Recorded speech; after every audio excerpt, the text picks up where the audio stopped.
Chemistry Liu, and Advisor Shane Hamad has helped a lot in the process. Thank you. All right, let's go ahead. Next. Okay, so this is a systematic review that was published in the Clinical Trials Journal in 2022. Wait, why is it not switching? Did it switch? Didn't switch. Oh, okay, let's try. Oh, and now it switched. That's very weird. Working now? Let's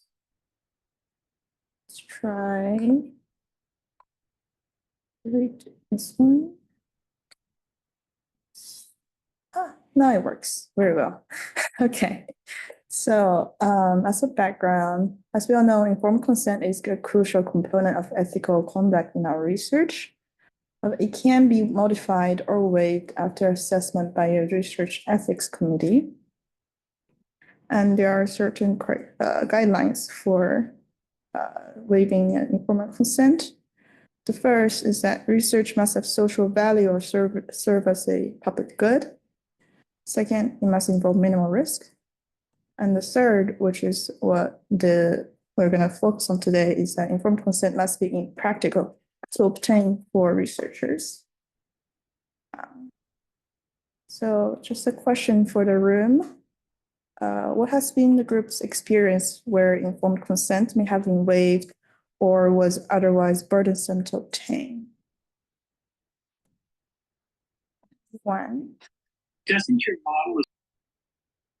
Oh, there's someone online. Sorry, did someone online say something?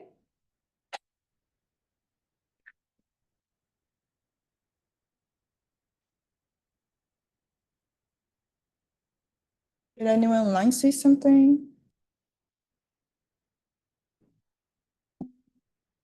Sure. Rudy, you were going to share something? So I've never been that's that, but I would think that in case of emergency, when the participant is not in the state to talk or have a conversation, that is the time we should waive. When there is an emergency and participant can't respond to or can't give consent, verbal consent. All right, thank you.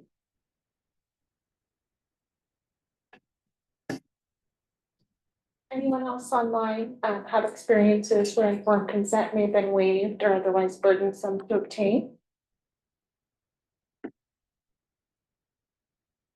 So we heard in the room, you know, that if a patient is otherwise incapacitated, that might be an instance where it would be difficult.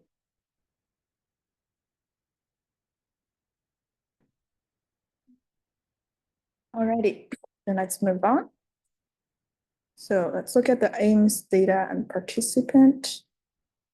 The objective for this systematic review is to understand the different interpretations of the meaning of impractical within academic literature, because the research ethics committee didn't give a specific interpretation for impractical, but that's what they're looking at. The data source, they have searched in PubMed, Medline, and based in Web of Science. And inclusion criteria is that a description or interpretation of impractical or related terms in reference to obtaining conventional informed consent had to be provided by the authors. And articles written in languages other than English were excluded. Let's look at the search strategy next. So first, they have identified terms and usage of impractical in different guidelines. So here are the many different guidelines they have searched in, and they have obtained the words infeasible, impractical, not practical, and impossible related to impractical, the word. And then they have performed a literature search on practical, again, in these databases. And so what they've done is that they've taken those words obtained from the first search, and then they, in combination with informed consent or consent, searched in these databases. And they also reviewed the reference sections of articles to find additional reports. So for screening, one researcher independently reviewed all studies by title and abstract. And then a second researcher independently checked a random sample, which is 20% of the initial search outcomes, looking at the title and abstract also. And then the first researcher then continued reviewing the full text and extracted the data. And when in doubt, the researcher consulted the other team members. All right. Any questions at this point? Okay, let's move on. The first figure. Oh, yes. Comment or a question? Does anyone want to react to the screening strategy about the?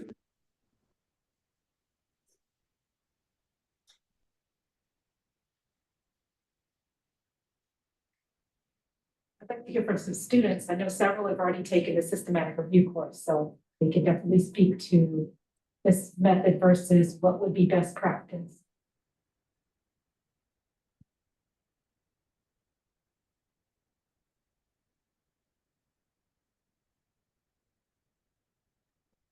Maybe I can try. Go ahead. I think they didn't do the double blind reviewing. So it looks like one person did title and abstract, another did initial reading, the initial read, but perhaps ideally it should have been 2 people screening, 2 people doing full text review. Well said. That's exactly right. You want 2 people to do the screening of the titles and abstracts independently, and then get together and discuss things that they don't agree on. And then same for the full text articles, because otherwise you risk missing out on a set of important studies, or including studies that should not be included. And what about like data extraction as well? So there are different methods, but ideally we could have 2 data abstractors, right? And the same process that carries through past the full text.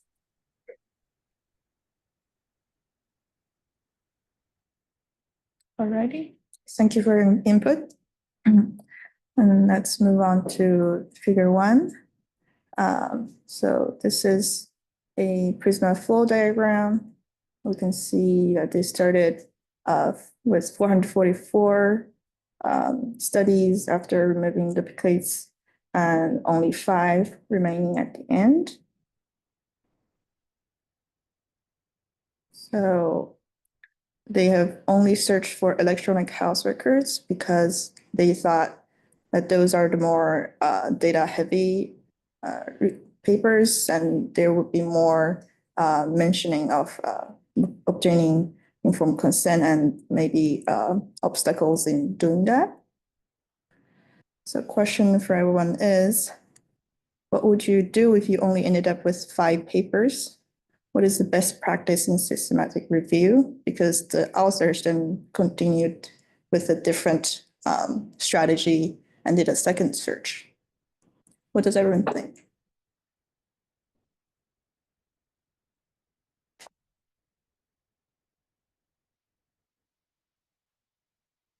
Anybody online like to comment on this? Any of the students you'd like to hear from you?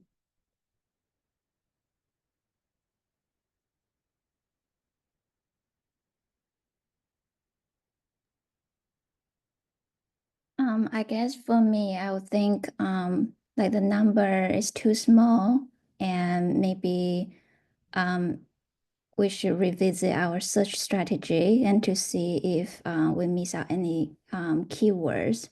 And that's something they did, that they did a second search and with variations of different synonyms and broaden the search keywords. And if we truly end up with 5 papers only, And I guess we can't really do much of the meta-analysis with the results from 5 papers, but we can definitely still look at some quantitative analysis, synthesis of these papers. So qualitative synthesis would be appropriate in this particular situation. Mhm. And not always will we yield lots of papers from our systematic review searches when we ensure that we're searching appropriately, looking at the great literature when it's appropriate. But the systematic reviews are also important for identifying where there may be evidence gaps. So that would in essence say that, right? There is an evidence gap. There's an evidence. Yes. All right. No one else? We'll move on. So look at their second figure. So this is their second search, and they had 2,329 searches, and then they're down to 40 papers in total in the end. And what they've done is that they have also included other fields such as biobank research, emergency research, and randomized control trials. They added more keywords like large number of participants, difficult circumstances, time pressure, violating privacy, generalizability, low response rate, high costs, and scientific value.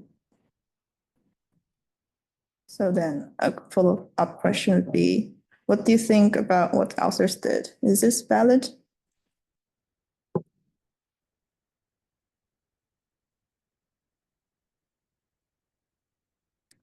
Anyone from online?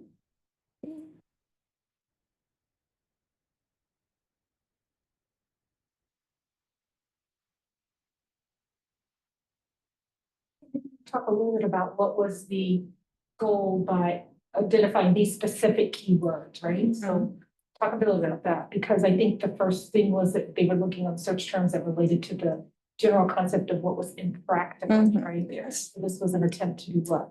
Well, yes, I think this was an attempt to look at the potential reasons that researchers might think obtaining informed consent is impractical, and they've added more keywords for that reason. Could someone maybe speak on what might be a difficulty? Yeah, just as talking. Right. Good point. Yes. But potentially, could they be missing other methods, other ways, right? So they're limiting themselves. Exactly. It's kind of biasing to these reasons. And so you might not be capturing all the reasons that people may have found it impractical. And then to Justin's point, yes. So I agree, because they went back to the top and kind of redid the search. I think that makes it more valid, but it is possible they're introducing some amount of bias here with the terms that they're picking. And do you think they're Yet? Here, let me try. Negative. Oh, Dawn, were you gonna say something? Apologies. I should now mute. No problem. One concept that I kept thinking about when reading this paper is whether the systematic review approach was even the most appropriate to even address the question. And part of that, at least what was bothering me a little bit, it was how likely was it that a given trial that had challenges with the ethics approval, or anticipated challenges with the ethics approval, would actually report on that in the paper. So a review search that is done, typically, for the most part, the search for the evidence is searching the abstract. So how likely is it, first of all, that a trial might report challenges with ethics, with obtaining informed consent in the paper, and then think about how much more of a further challenge it might be of them reporting on that in an abstract. potentially a protocol though, right? That would be where that would be definitely in need of being highlighted, particularly if you're following established guidelines for reporting in related to informed consent and obtaining it. So So undoubtedly, there's going to be a fairly large set of studies that have these challenges that this review is not finding, right? That's exactly the I point. think that's absolutely right, because if you look at table 2, a lot of these paper types are, almost all of them are opinion papers or case studies or like ethics papers, so it doesn't seem that they really found like many actual trials where consent was waived, and to your point, Ian, that just may not have been kind of a highlight of what came out in the manuscript.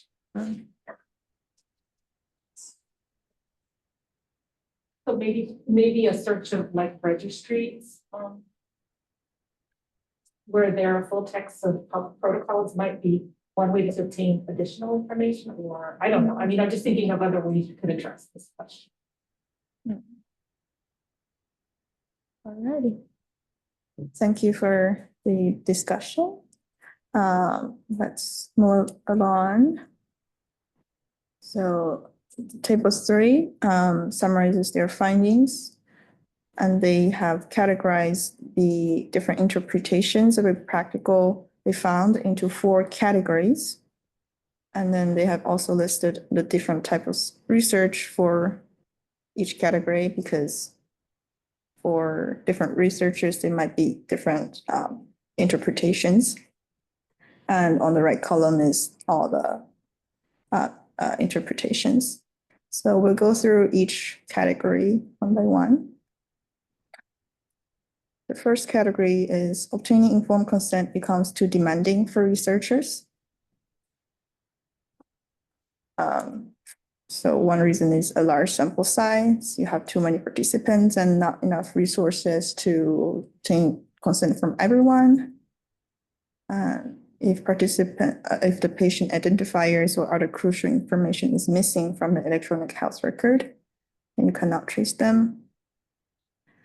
And if the patients have been relocated, passed away, or be difficult to trace, for example, if their contact information is not listed, then you cannot contact and obtain consent from them. Oops. So that's the first category. Second category is that obtaining informed consent leads to invalid study outcomes.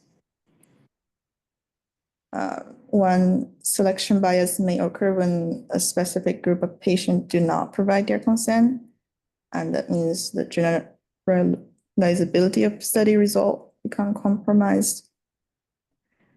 And in some cases, obtaining informed consent would limit the sample size, which may again lead to selection bias.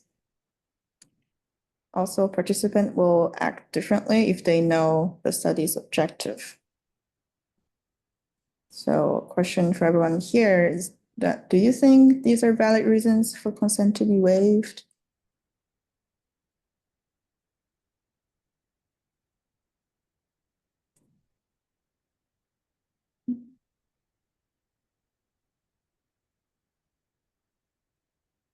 Well, if participants would act differently if they know the study is objective, that like is related to their own agency and decision making. If they think if they evaluate that the risks aren't for them, and like you would take away their choice if they wouldn't, then that wouldn't be like, it might be impractical for the study, but it's also related to their own choice for themselves. Yeah. Is it ethical to not reveal the objective of your study to a participant? That's part of being fully informed. I mean, that's just. I think, yeah, some of these reasons Julie and I felt had some ethical issues. So I think with selection bias, I think they even pointed to, maybe some minority groups being less likely to want to provide consent, but is that really a reason not to provide it? And that felt a little off to us. I think.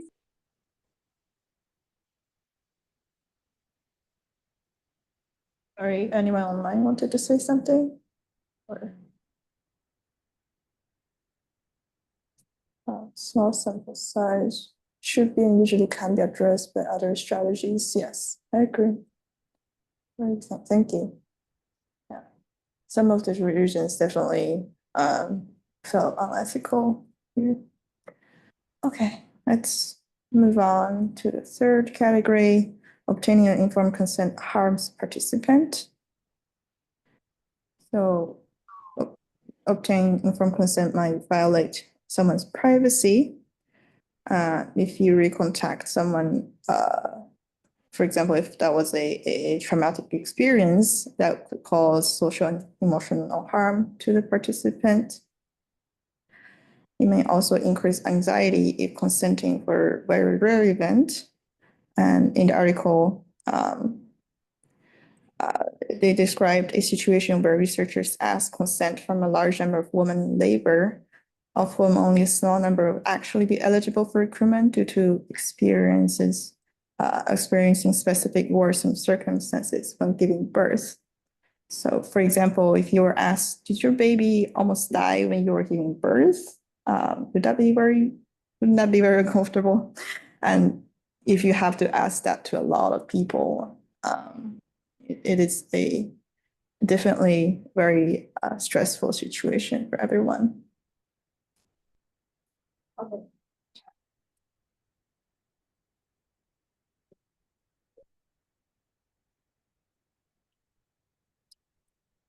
The fourth category, obtaining informed consent, is meaningless for the participant.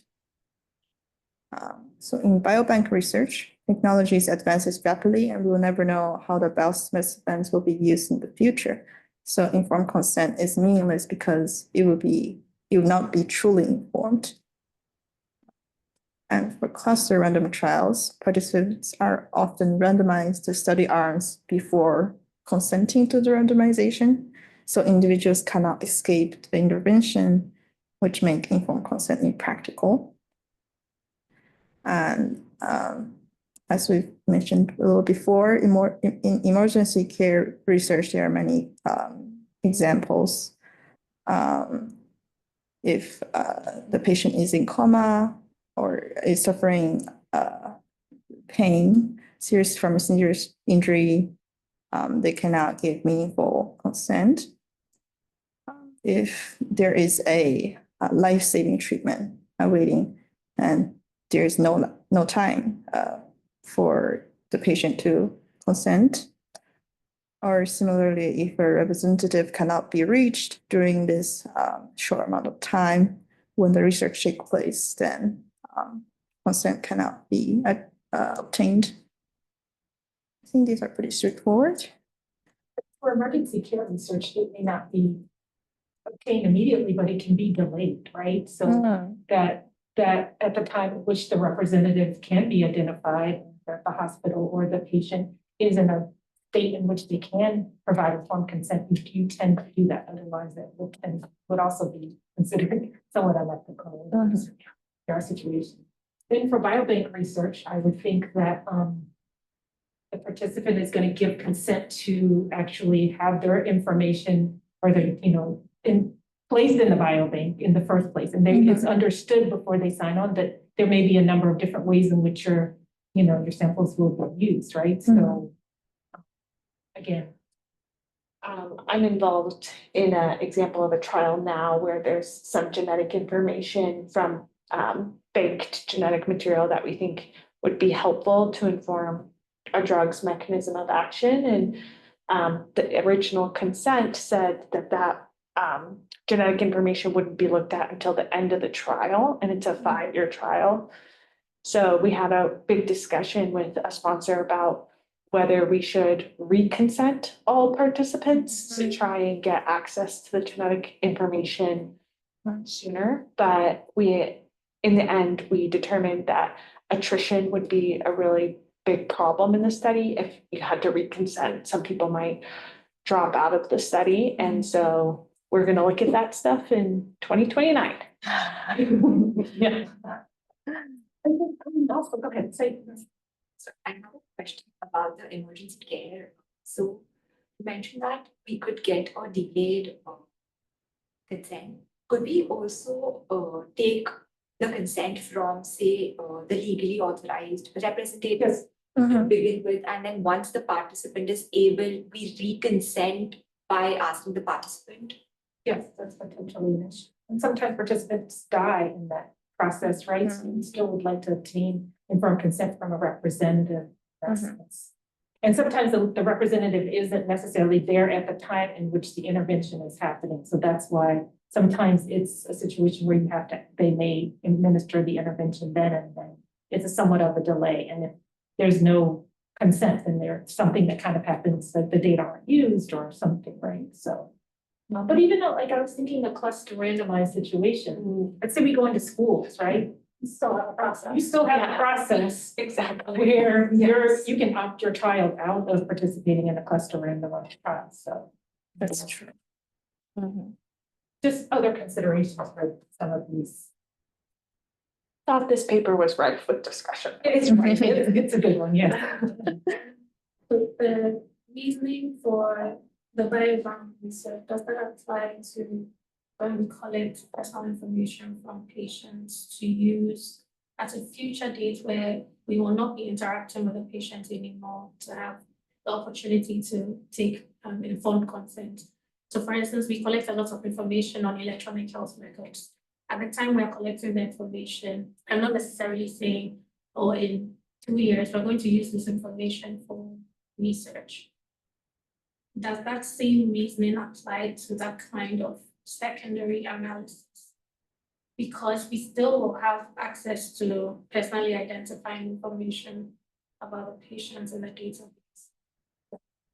I know in some teaching hospitals, they tell you once you are being treated here, you are consenting to possible use for teaching and research. On a large scale, how does that? Yeah, I mean, there is a lot of thought that goes into the way in which informed consent documents. I'm not an expert, but I do, know that there's a lot of thought put into how consent is written in different situations, whether or not you're providing samples at the hospital or for regular care, and how those will be used or in the clinical trial setting. So I can't speak to details, but I do know that, sometimes you're consenting to some broader use, and you always have the option of opting out at any point at which it's not, you no longer feel comfortable with that kind of consent. So, but there might be others who can speak to that online or others, but it involves a lot of legalese, right? So, sorry I joined late. I had something else to be at, but certainly opting out has become faddish among IRBs, and particularly for biobank stuff, where they anticipate that consent might be withdrawn at some point in the future. It makes it a logistical nightmare for anybody who's running a trial, because you've got these specimens, they're all sitting there. Opt out, allowing people opt out suddenly mean, what do you do with that specimen? Do you destroy it? Do you have to go find it and destroy it? What if you can't destroy it? What if you can't find it? What do you do then? So a lot of investigators basically try to avoid opt-outs and just not enroll people who are interested in opting out. Now, that may not be practical depending upon IRBs, but you can just imagine the logistical constraints that occur when you have opt-outs on informed consent for biobanks. Go ahead, sorry. And the other thing that I've seen sometimes is reconsenting upon achievement of age of majority for children and adolescents. If there are biobank specimens, I've seen that start to creep in. So, you get a bunch of 15-year-olds and when they hit 18, you have to reconsent them. And again, long-term logistical nightmares with some of this stuff. So. Yeah, and I understand the practical side of it, but then I think about the fact that if you're not allowing a situation in which they can opt out, what are the types of participants that you end up recruiting for your trial when you're not having that flexibility in it? Yeah. That can really be a nightmare for the IRB, but just in general. So one other option which I've seen used, and I'm certain some other people have, I'm sure have done different things, is a dual consent, one for the trial itself and one for the biobank. Yeah, exactly. Yeah.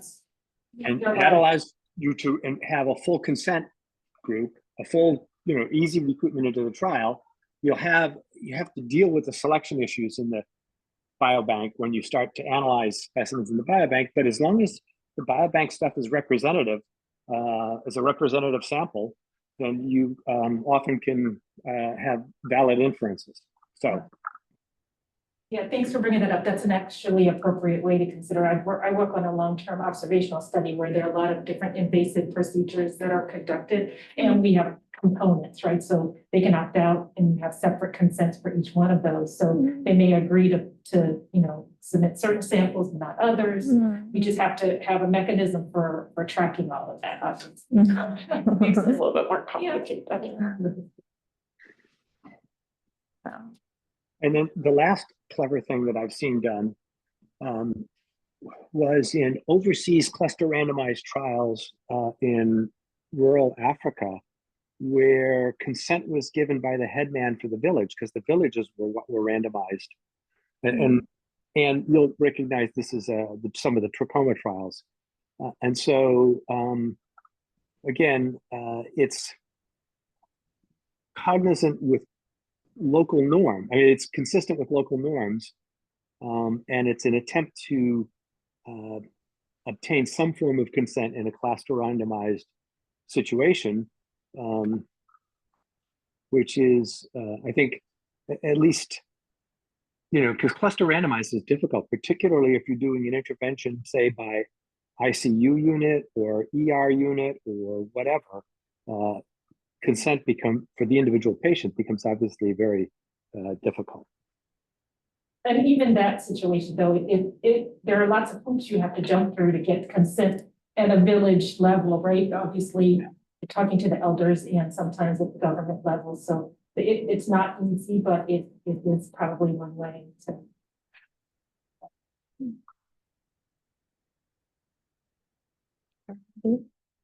Shall we move on? Okay. Let's talk about some of the limitations. We already discussed some of these. First of all, that the research excluded non-English research papers, so there might be synonyms in practical in other languages that were not looked at, and different interpretations might arise in other languages too. And we've kind of talked about this, and also discussed it, but it would be interesting to review the waivers and modifications of consent given by the Research Ethics Committee. They have not done that in this review, but it would be nice to look at trials, actually. And then the search term we also talked about, that in the second search, they did not give a reasoning as to why they added those additional search words. So it probably reflects the researcher's interpretation of impractical in research, and hence might have influenced the result of the review. We should talk a little bit about non-English, right? So how do you work with Cochrane Eyes and Vision? And Ian can talk about this as well. The amount of effort it takes to find people who can translate articles is quite difficult. That's not a reason not to do it, but it does often end up being one of the things that we tend to default to. If English is your first language, right? If you have other language resources within your research group, that's helpful. But that is something that you see quite often. But when you can include other languages, you try to, but. I see. It's interesting. It seems like most of the researchers were Dutch. So, yeah. I mean, maybe they just didn't want to make it narrow to Dutch and English. Yeah, maybe.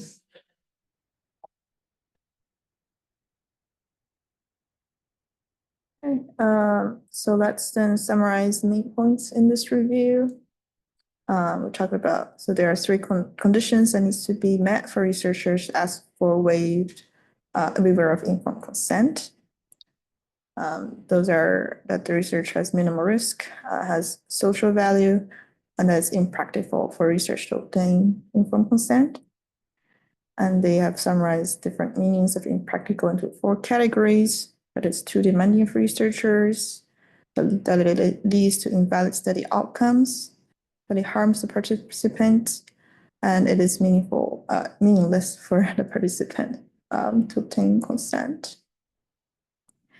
And also summarized by saying that the Research Ethics Committee should balance the scientific validity and social value, the scarcity of resources, and the credibility of the committee when making decisions.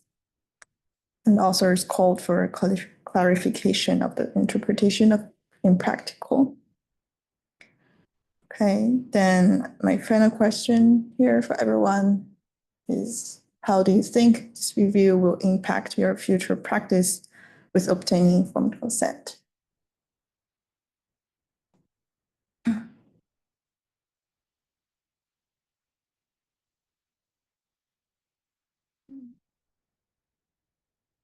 Any final thoughts?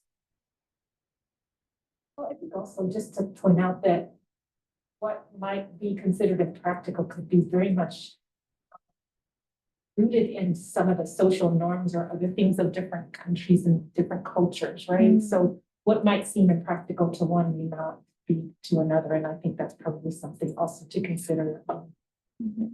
Yeah, different social values. Yeah, I would think, I don't know, that's just my thought. We're very much driven by what our guidelines are dictated by our, not just the ethical standards, but the IRB themselves. So probably some of this doesn't change much of what we do. We might consider situations in which we may facilitate informed consent in different ways, right? Or make it much easier to obtain than to abandon it altogether or to do anything less than that, because that's the standard at which we tend to work by, and we work in trials. So trials almost always have some level of risk to it that we need to be considered. Just my So focusing on the making modifications rather than waiving it altogether. Exactly. I mean, some of the issues with respect to underserved populations not wanting to consent, I think much more the focus should be on better ways to provide the information that's required for them to make fully informed consent choices, just like anyone else would, right? What kind of information, what cultural context should you be putting the information in so that it is practical and understood? One thing we really emphasize a lot when I take a look at informed consent documents is making sure that it's in language that lay people can understand. So a lot of my stuff is on hepatic steatosis, and that'll be in informed consent documents. And we ask them to change it to say, fat in the liver, because most, normal people couldn't tell you what hepatic steatosis is. Scientific terms. Yeah.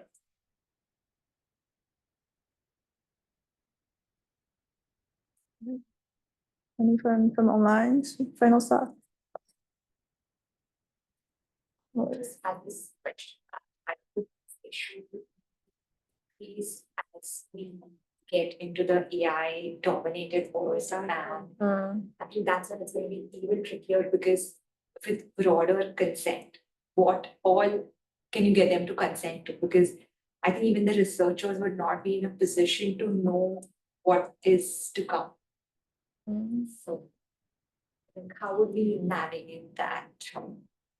Exactly. So someone who might be consenting to like an EHR study might not, in like 5 years with the crazy AI technology that comes through, have intended for their data to be used that way. Yeah.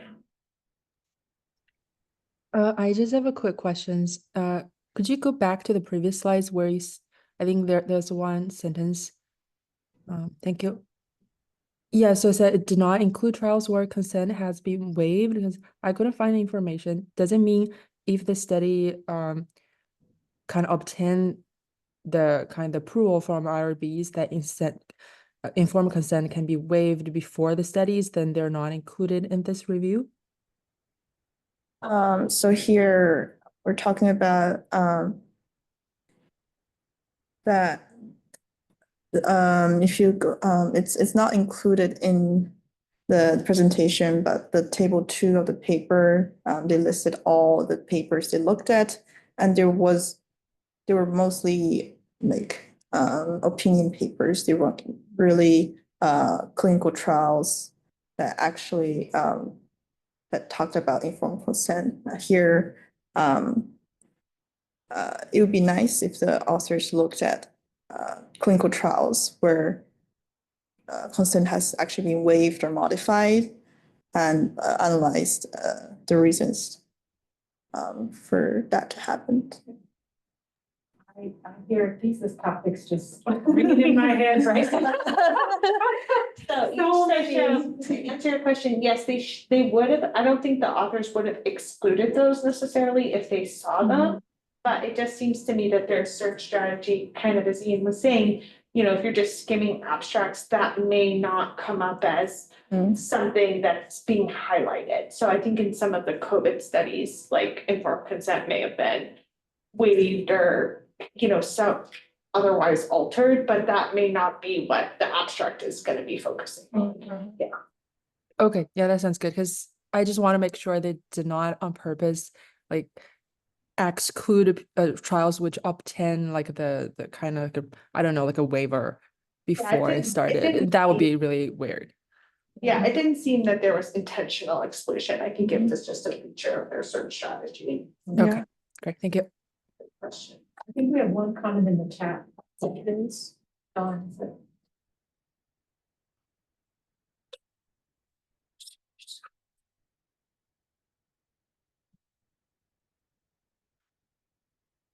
Yeah, that's true.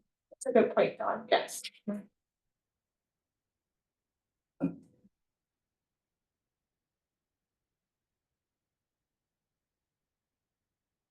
Any other final thoughts? Great paper to talk about. Yeah. Yeah. All right. If not, then we'll conclude the presentation. Thank you for your attention. I do have See a you thing. next Thursday for RIP.